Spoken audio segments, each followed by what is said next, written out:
বিয়ে করছে সেই কারণে তার নিজলাকে একটু দরকার। আমরা জিজ্ঞেস করলাম কি হয়েছে? সিভিল সিভিল সার্জন জনাব অভিজিৎ শর্মা। আমি তো দেখেই নাই, সেজন্য সে আমার সাথে চেঁচামেচি করছে, আর এই কারণে আমার মিস আমাকে বলছে, এই জন্য তার খুব মন খারাপ। আমি এবং আমার এক দুজনে একটা বললাম যে দেখাই দিতে হবে, দেখাইলে কি হয়। তো ও যেটা কি বললাম, তোমরা আমাদের বলছো চিট না কথা, ও বলছে যে একটা চিঠি, ওকে দেখানো যে একটা চিঠি। তো আমরা দুজনে চুপ, ঘটনাটা আসলে সত্যি। ঘটনা এটা এই কারণে বললাম, আমরা আসলে যে আইন করে দুর্নীতি ব্যাপারটা আমরা চিন্তা করি। তো দুর্নীতি বিষয়টা হচ্ছে আসলে অভ্যাসগত বিষয়, আচরণগত বিষয়। এটা আমি যতই আইন করি, আইনের দরকার আছে, কিন্তু আইন করে আসলে ওইটা প্রসেস করা আসলে মুশকিল। আমাদেরকে এটা করতে হবে, অভ্যাস পরিবর্তন একটা বিরাট একটা চ্যালেঞ্জের ব্যাপার। ছোটবেলা থেকে যদি আমরা এটা শুরু করতে পারি, যেহেতু আমরা এখনকার জেনারেশন, যেটা আমার ছেলে বলে বলছি না, আপনারা যদি খেয়াল করেন, এখনকার সব বাচ্চাদের দেখবেন একটু অন্যরকম। আমাদের চিন্তা চেতনা থেকে ওদের চিন্তা চেতনা একটু ডিফারেন্ট। আমরা যদি ওইভাবে ওদেরকে গড়ে তুলতে পারি, আমাদের ভবিষ্যতে যে প্রজন্ম, যে দেশের কথা বলছি আমরা, একটা সুন্দর দেশ, যে সুন্দর একটা প্রজন্মের কথা বলছি, ওরা আসলে নিজেদের দেশটাকে নিজেরাই করে নিতে পারে। আমাদের কাজ হচ্ছে আসলে ওদেরকে একটু তৈরি করে দেয়, ওদের যে এখনকার যে পরিবেশটা একটু যেন ওদের পক্ষে থাকে, এখনকার পরিবেশ ওদেরকে। আর আরেকটা কথা বলি, আরেকটা আপনারা টিভিতে একটা বিজ্ঞাপন দেখে থাকবেন, হয়তো অনেকে বলেছে টিস্যু বিজ্ঞাপন। তো ওখানে একটা ফেরিতে করে একজন লোক যাচ্ছে, টিস্যু ইউজ করছে, টিস্যু ইউজ করে আমরা তো তাই করি, সবাই তো অভ্যস্ত। আরেকজন এসে বললো যে এটা কি করেন, বলে এইটুকু করো, বলে এইটুকু দিয়ে তো শুরু হয়, এই শুরু দিয়ে শেষ করতে হবে, আপনি এটা তুলে কাজ নিয়ে তারপর এটা তুলে কাজ নিয়ে। এগুলো হচ্ছে আসলে আচরণগত সমস্যা। আমরা যেগুলো করি নর্মাল, আসলে নর্মাল না হয়ে এটা চেঞ্জ আমরা কিন্তু একদিনে হবে না। সেখানে চেঞ্জ হতে আবার পরে কিন্তু ফ্রাইডে গেছে অভ্যাস আস্তে আস্তে হবে। অভ্যাসগত পরিবর্তনের জন্য যেটা দরকার সেটা হচ্ছে মোটিভেশন দরকার। প্রচুর আপনার সেমিনার বলেন, কথাবার্তা বলেন, এক বলেন, যে কোনোভাবে হোক আমাদের অভ্যাসে পরিবর্তন করতে হবে। শুধুমাত্র আইন প্রণয়ন করে, আইনের প্রয়োগ করে আসলে এটা প্রতিরোধ করা একটু মুশকিল। যাই হোক, আমি আমার একটু বিনোদন করে নেই বললাম, সবাইকে ধন্যবাদ।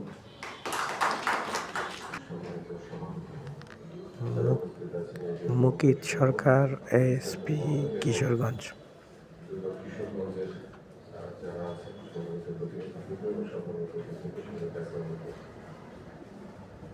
আসলে আমরা একটা মর্মপত্র লিখে পেলাম এবং অনেকে বক্তব্য শুনলাম।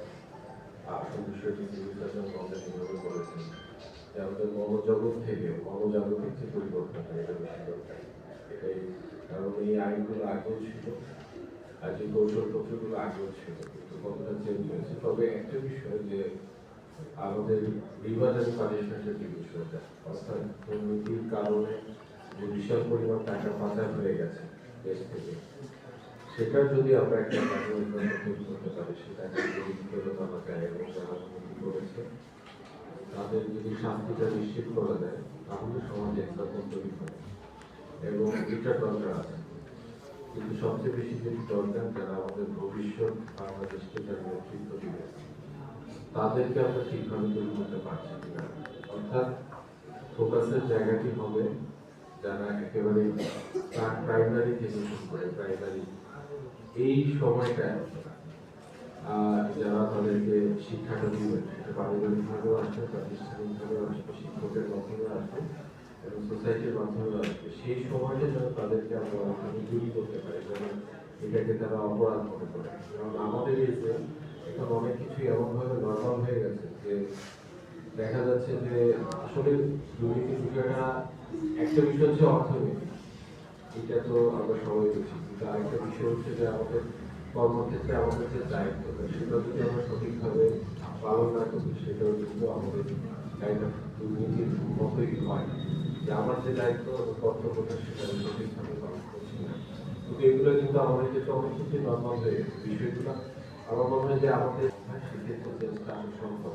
কিছু কিছু উদ্যোগ নেওয়া হয়েছে, যেমন আমরা দেখতে পারি যে হচ্ছে যে আমাদের সরকারি প্রতিষ্ঠানগুলো ক্রয় ক্ষেত্রে সব ক্ষেত্রেই যে বাধ্যতামূলক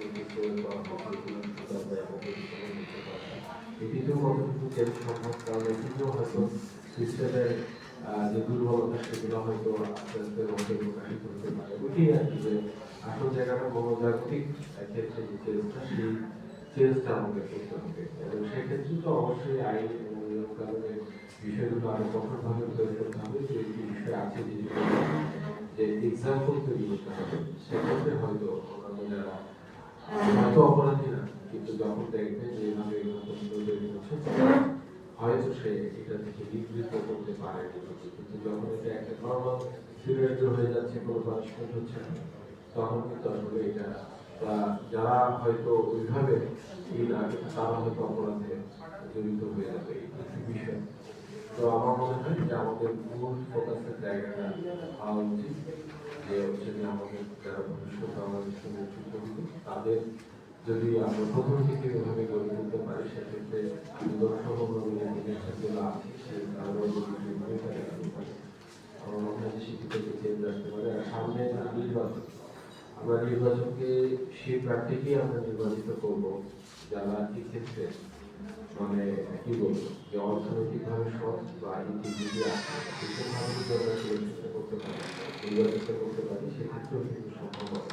এবং যারা দেশকে নেতৃত্ব দেবে, তারাই যদি এইসব বিষয়গুলো থাকে, তাহলে সেক্ষেত্রে একটি কৌশলপত্র একটি বিষয় আছে সবাই সম্পর্কে বিশ্বাস দেওয়া।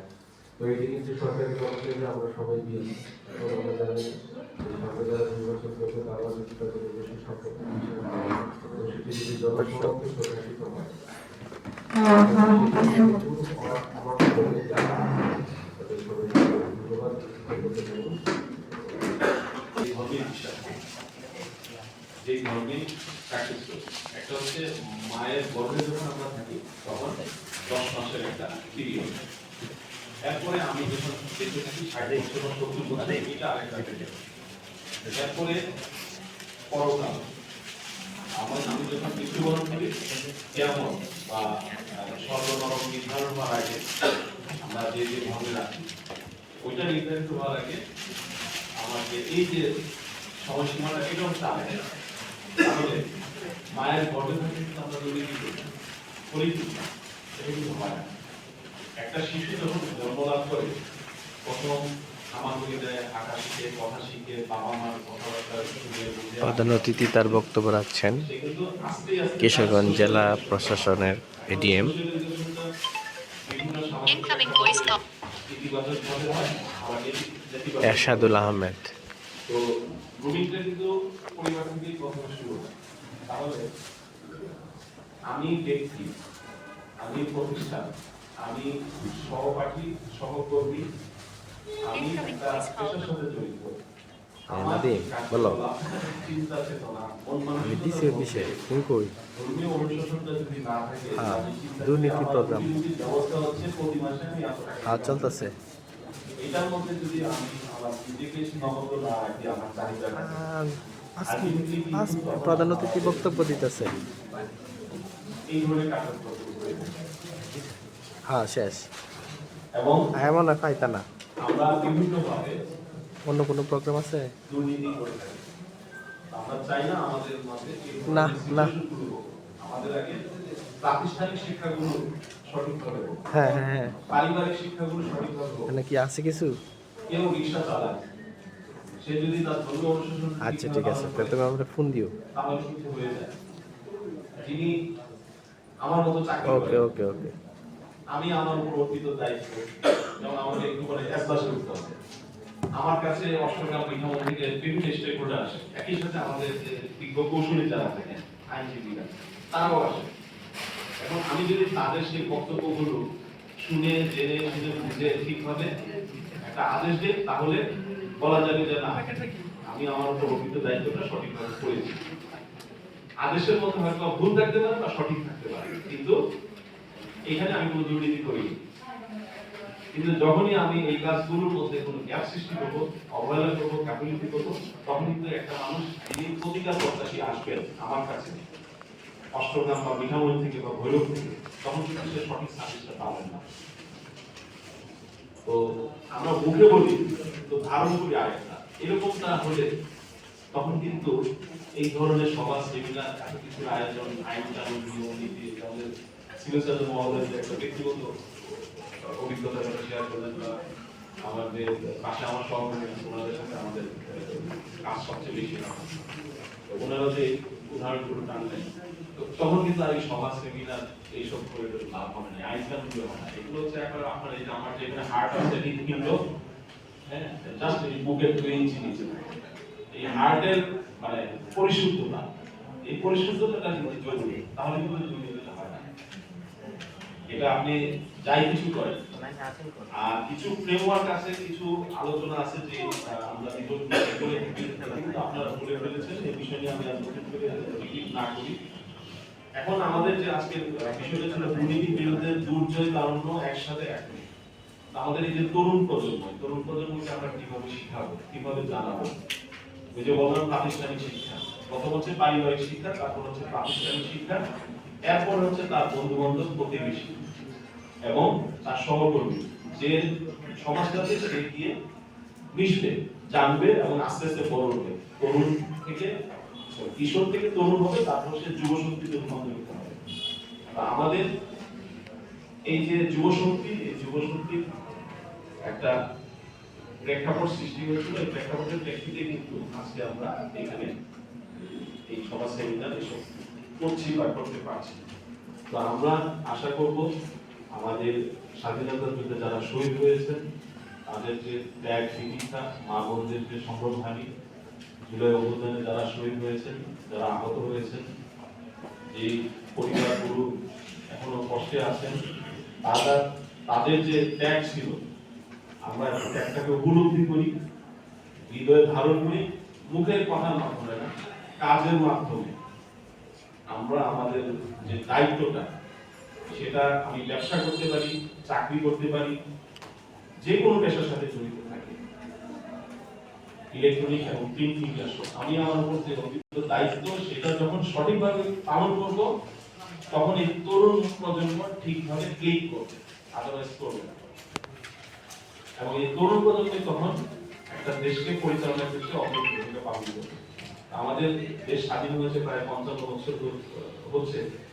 তো আমাদের এই সফরটা খালি করলে হবে না, হৃদয়ে ধারণ করতে হবে, হৃদয়ে রাখতে হবে। আমি এই কাজটা করবো না যে আমার কোর্টে আজকে এই বিষয় আছে, আমার এই বিষয়গুলোতে আমি যত্নশীল থাকবো। মানুষকে হয়রানি করা যাবে, কোথায় দুর্নীতি হচ্ছে এটাকে নিষেধ করতে হবে। এটা আপনি কি মানে অফিসিয়ালি চিঠি চালাচালি করে শাসন করে দিয়ে করে হবে না।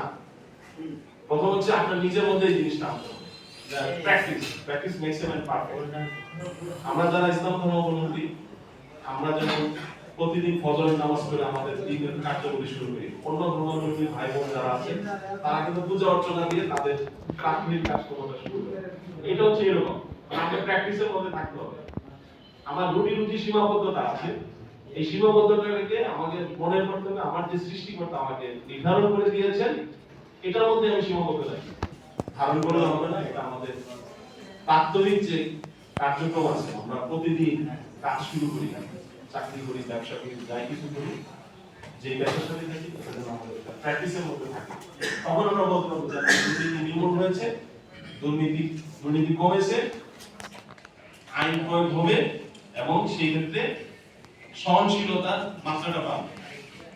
তো আবারও আজকে যারা আয়োজন করেছেন, আপনারা যারা আমন্ত্রিত অতিথিবৃন্দ ছিলেন, আপনাদের সকলের সুস্থতা কামনা করছি। ধৈর্য ধরে আপনারা এই প্রোগ্রামটাতে অংশগ্রহণ করেছেন। আমরা আসলে একটু দুঃখিত, আমাদের প্রধান উপদেষ্টার স্যারের সাথে আমরা গিয়েছিলাম, আমাদের দুর্নীতিমুক্ত সমাজে বাংলায় প্রতিষ্ঠিত করতে পারবো বলে আমরা আশা রাখি। সম্মানিত সুধীবৃন্দ, আমরা অনুষ্ঠানের শেষ পর্যায়ে চলে এসেছি। এরপর যে অনুষ্ঠানের সভাপতি সমাপনী বক্তব্য, আজকে অনুষ্ঠানের সভাপতি সমাপনী বক্তব্য প্রদানের আমি অনুরোধ করছি জনাব মোহাম্মদ স্যার, উপপরিচালক পরিষদ, জেলা কার্যালয়, কিশোরগঞ্জ মহোদয়।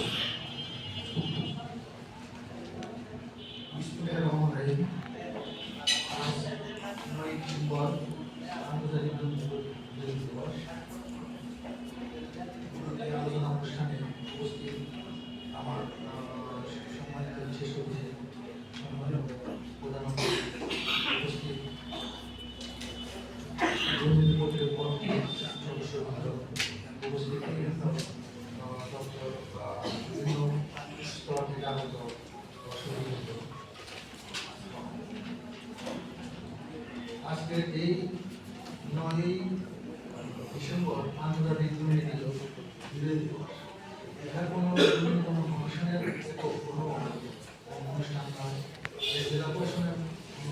অনুষ্ঠানে এখানে আপামর জনসাধারণ এবং সর্বোপরি ধরে আন্তর্জাতিক একটা প্রোগ্রাম। এই দিন এই অনুষ্ঠান সারা বিশ্বে হয়। এই দিনের প্রতিপালিত দুর্নীতির বিরুদ্ধে তারুণ্যের একতা করবে আগামী সূর্যটা। তারুণ্য আগামী যে সূর্যটা করবে সে প্রতিষ্ঠা করতেই পারে, কিন্তু আমরা তাদেরকে কি শিক্ষা দিয়ে যাচ্ছি? আমাদের শিক্ষার উপরে তাদের ভবিষ্যৎ করবে তারা এবং তারা অনুসরণ করবে। আমি বলতে চাচ্ছি যে আমরা এই অনুষ্ঠানে যারা উপস্থিত আছি প্রত্যেককে যার যার জায়গায় আমরা কেউ কোনো অফিস প্রধান, কেউ কোনো প্রতিষ্ঠান প্রধান, কেউ কোনো গুরুত্বপূর্ণ পদে কর্মরত আছে, যে কোনো দায়িত্বে আছে, আমাদের প্রত্যেককেই একটা অঙ্গন, একটা কর্মস্থল বা একটা জায়গা আছে বা পরিসর আছে। সেই সমস্ত জায়গায় আমরা যদি ব্যক্তিগতভাবে একটু নজর দিই, আমাদের উপরে অর্পিত দায়িত্ব থেকেও আমরা সমস্ত বিধি মোতাবেক বা গুরুত্ব সহকারে সঠিকভাবে পালন করার চেষ্টা করি, তাহলে হয়তো আমরা কাজ থেকে নিজের অঙ্গ থেকে কিছুটা হলেও সম্বল করতে পারি। ভবিষ্যতে এই জিনিসটাই ছড়িয়ে যাবে এবং এটা দিকে আগামী দিনে আমরা শিক্ষা পাবো। আর আমি দেখে আমার এই ধরনের দেশটির সকল সুদী এবং সকল মন্দিরকে বলবো যে আমরা সবাই মিলে আসুন, আমরা আমাদের যার যার দায়িত্ব সঠিকভাবে পালন করি এবং আমরা দুর্নীতির বিরুদ্ধে আমরা ন্যূনতম প্রতিরোধ করে দেওয়ার চেষ্টা করি। আমি সকলের সুস্থতা ও সকলের দীর্ঘ কামনা করে আমি আমার বক্তব্য এখানে শেষ করছি এবং একই সাথে আমি আমার সবার আলোচনা অনুষ্ঠান